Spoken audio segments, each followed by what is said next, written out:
Bitwala Banking App. The pros, the cons. The Bitwala Banking App is a unique fusion of traditional banking and cryptocurrency management. Most people get this wrong by assuming it's just another crypto wallet. The surprising truth is that Bitwala functions as both a fully regulated bank account and a crypto trading platform. On the pros side, Bitwala offers a German bank account with a European IBAN, making it easy to send and receive fiat money. Users can buy, sell, and store Bitcoin and Ethereum directly from the app, with instant conversion between crypto and euros. Security is strong with two-factor authentication, biometric login, and regulated banking protections. The app also supports SEPA transfers, recurring payments, and direct debit setups, making it practical for daily use. Cons include limited cryptocurrency options. Currently only Bitcoin and Ethereum are supported, and fees for crypto conversions can add up over time. Users outside the EU may face restrictions, and some advanced crypto features like staking are not available.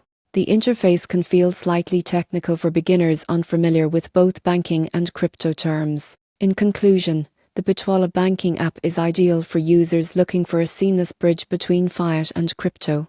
It's perfect for everyday banking while allowing easy entry into Bitcoin and Ethereum markets. If you want a regulated banking experience combined with crypto management, this app is worth exploring.